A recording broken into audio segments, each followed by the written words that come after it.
আমার আটতলা রেডি হয়ে গেছে গা, ব্যবসা পুরো জমা যাইব। সব রুমে এসি লাগাই দিব, এখানে সব ভিআইপি কাস্টমার আইব, অনলাইনের কাস্টমার। এই নাটকের পোলারা ক্যামেরা ঠিক মতো কর। এই নাটকের পো হাফাস গেলা, কি হয়েছে? বেশি লাগাই আলাইছ? না ভাইজান, সংবাদ নিয়েছি। সংবাদ? কি সংবাদ? সাগর আছে না, গালকাটা সাগর, এই সাগর বোম মরে গেছে। কি কইলি? কালকাটা সাগরে বোম মরে গেছে?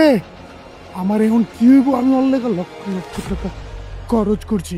এই তুই আমার হাজা কইতেছস? ভাইজান, সাগরে ও আসলে মারা গেছে। এখন আমার কি হইব?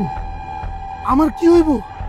আমার মাথায় কিছু দরতাছে না রে আশরাফুল। তুই এক কাম কর, এই মেঘলা খানকিটা আছে না, ওরে যা ফলো কর। ওই খানকিরে আমার পাড়ার থেকে বাই করতে হবে। যা।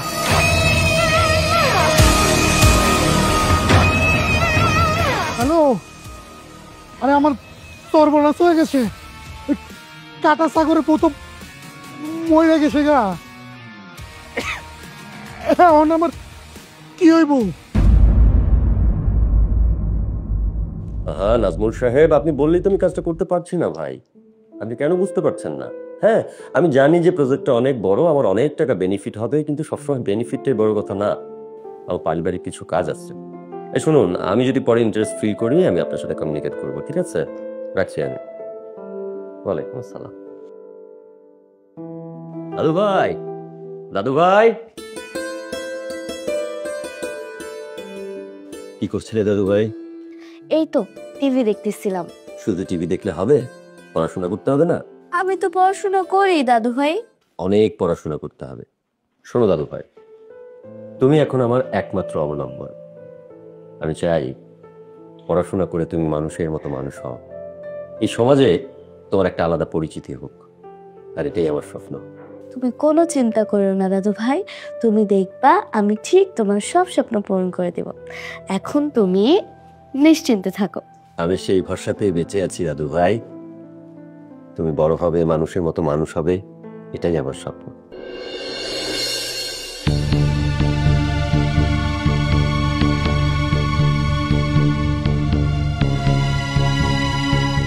ডাকছস কিলা?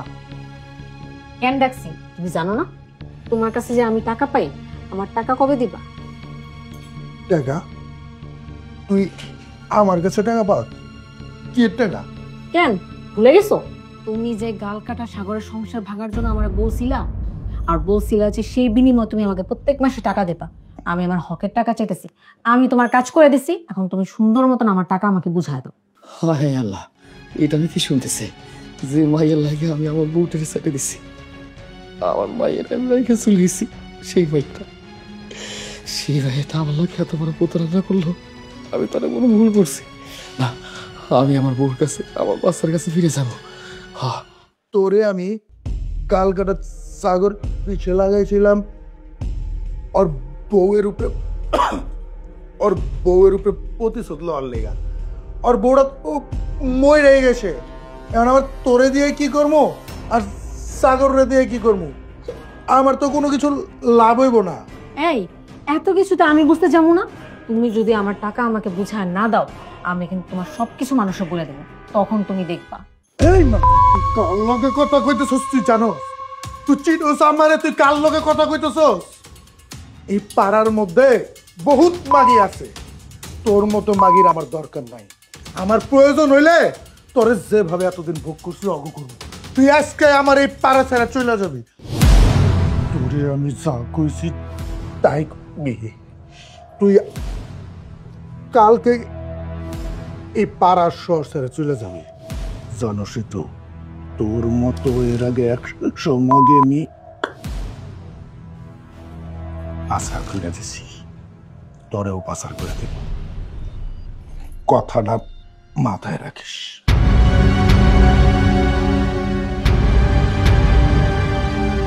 হে আল্লাহ, এরা আমি কি করলাম? নিশানো অনেক পারলে পুরা নিরীহ মানুষগুলা জীবনগুলা নষ্ট করে দিলাম। দাদু ভাই দেরি হয়ে যাচ্ছে, আরে কোথায়? দাদু ভাই চলো, আমি রেডি। এত দেরি করে কেউ? আজকে না প্রথম পরীক্ষায় দেরি করলে সমস্যা হবে। আসলে হয়েছে কি দাদু ভাই, ফার্স্ট এক্সাম তো, তাই অ্যাডমিট কার্ড দেন কাগজ এগুলো রেডি করতে করতে দেরি হয়ে গেছিল। দাদু ভাই, তুমি জানো আমার স্বপ্নটা কি? আমি চাই তুমি সমাজে একটা প্রতিষ্ঠিত মানুষ হয়ে দাঁড়াও। তোমার যেন কখনোই মনে না হয় যে তোমার দাদু তোমার উপর দয়া করেছে। যখন তুমি পড়াশোনা করে মানুষের মতো মানুষ হয়ে সমাজে প্রতিষ্ঠিত হতে পারবা, তখন তোমার মনের জড়ি আলাদা হয়ে যাবে। আমারও ভালো লাগবে যে না, আমার দাদু ভাই নিজ যোগ্যতায় সমাজের একজন প্রতিষ্ঠিত মানুষ। দাদু ভাই তুমি আমার জন্য দোয়া তো। আরে পাগলি মেয়ে। দিদি ভাই, আমি সব সময় তোর জন্য দোয়া করি। চল, এখন দেরি হয়ে যাচ্ছে, চল। চল। আমি কেন এত বড় ভুলটা করলাম? আমি যদি আগে থেকে জানতাম এই ভুলটা কেন করলাম আমি। সাগর ভাই, এ কই আপনি তো দেখাই যায় না। আপনি এই কয়দিন কই ছিলেন? আক্কা কইতে উঠলেন কোন দিক? ভাই রে, আমার জীবনটা একবারে ধ্বংস হয়ে গেছে। ওই আশরাফুলের বুদ্ধি শুইরা আমি একটা পতিতার লগে সম্পর্কে জড়াইছিলাম। আমি বুঝি নাই।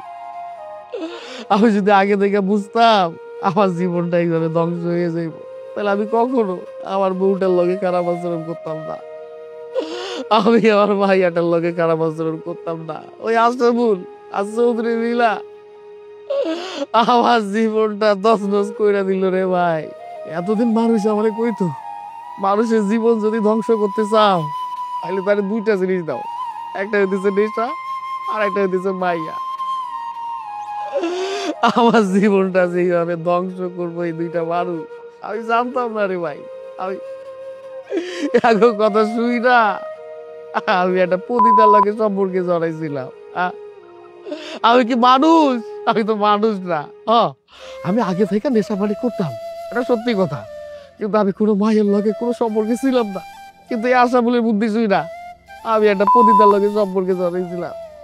কিন্তু আমি বুঝি নাই এর আমার জীবনটা ধ্বংস করতে চাইছিল। এখন বুঝতে পারছি, আর বোঝার পরে আমি আর কোনো কিছু না ভাইবা আমি আমার ভাইয়ের লগে খারাপ আচরণ করছিলাম, আমার বউটার লগে খারাপ আচরণ করছিলাম। তাই তো আমি আমার বাড়িতে যাইতেছি। বাড়িতে যেতেছেন মানে? মানে বাড়িতে যে আপনি কি করবেন? আপনার বউ বাচ্চা কেউ আছে? আপনার বউ তো মরে গেছে, 15-20 দিন হইলো। কি করলি তুই? আমার বউ মরে গেছে? না না না, আমি বিশ্বাস করি না। আমার বউ মরতে পারে না। আমার মাইয়াটা কই? আপনাকে মনে হয় যে আমি আপনার সাথে মজা করতেছি? আরে আপনার বউ মারা গেছে 15-20 দিন হইলো। তারপর আপনার মায়ের ওই 1 কোটিপতি সাহেব লয়ে গেছে, মানে মনে হয় লালন পালন করবো।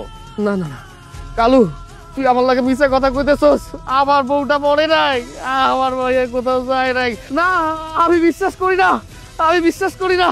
আমি আমার বাড়িতে যাব, আমি বিশ্বাস করি না। দাদু ভাই, লন্ডনের পড়াশোনা তো শেষ করে দেশে ফিরে আসলা, এখন চিন্তা ভাবনা কি? বিয়ে করবে নাকি অন্য কোনো পরিকল্পনা আছে? অবশ্য মাশাআল্লাহ চেহারা তো হয়েছে মায়ের মতো। আমাকে তোমার জন্য পাত্র খুঁজতে বেশি সময় নিতে হবে না। না দাদু ভাই, আমি আসলে এখন বিয়ে করতে চাই না। তুমি তো জানোই আমি এত কষ্ট করে পড়াশোনা করলাম, আর এখন যদি আমি বিয়ে করে অন্যের ঘরে চলে যাই তাহলে তো এই পড়াশোনার কোনো মূল্যই থাকলো না। আর এছাড়াও দাদু ভাই, আমি নিজের পায়ে দাঁড়াতে চাই, নিজে ভালো কিছু করতে চাই। নিজে যদি কিছু করতে চাও তাহলে তো কোনো সমস্যাই নেই। তুমি কাল থেকে আমার কোম্পানিতে বসতে পারো। এই পুরো কোম্পানিটা নিয়ে আমি বড়ই পেরেশানিতে আছি।